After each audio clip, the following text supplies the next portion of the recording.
নমস্কার, Tapasi cooking blog থেকে সবাইকে স্বাগতম। আজকে একটা নতুন রেসিপি নিয়ে আসছি, দেখতে থাকুন, ফলো করুন। কড়া গরম হয়ে গেছে, তেল দিয়ে দিব।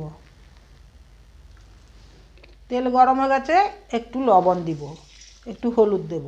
এবারে মাছের মুড়োগুলো দিয়ে দিব।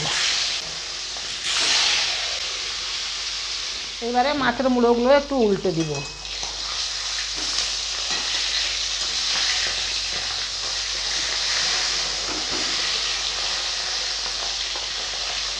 মাছের মুড়োগুলো ভাজা হয়ে গেছে, এবারে তুলে নিব।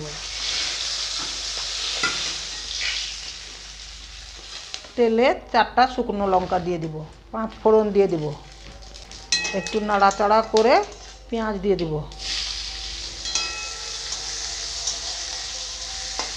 তো দেখো বন্ধুরা, আমি এখানে মূলো নিয়েছি, বেগুন নিয়েছি, আলু নিয়েছি, আর এখানে নিয়েছি পুঁইকড়। এইটা দিয়ে আজকে একটা রেসিপি বানাবো। প্রথমে আলুগুলো দিয়ে দিচ্ছি, পুঁইকড়গুলো দিয়ে দিচ্ছি।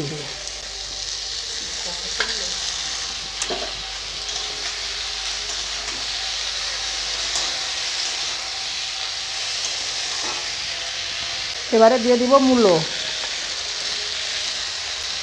বেগুন,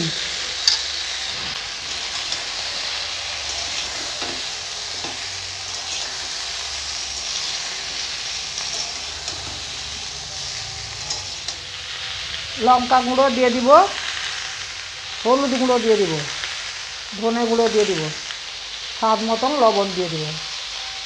এটাকে ভালো করে কষাতে হবে, এতে বেশি মশলা লাগে না।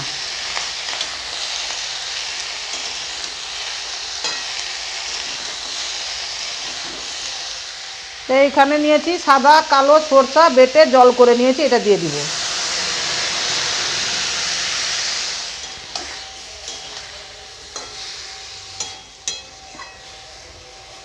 এবারে ঢাকা দিয়ে দিব। ঢাকা খুলে দেখবো তরকারিটা কত দূর হয়েছে।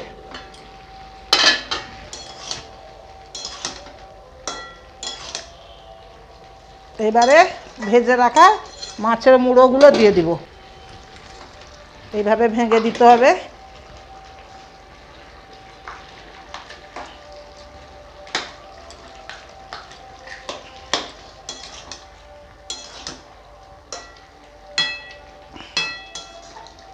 আর একটু ঢাকা দিয়ে দিব। ঢাকা খুলে দেখি তরকারিটা হয়েছে কিনা। ভেজে রাখা জিরা গুঁড়ো দিয়ে দিব। তরকারিটা হয়ে গেছে, এবারে আমি ঢেলে নেব।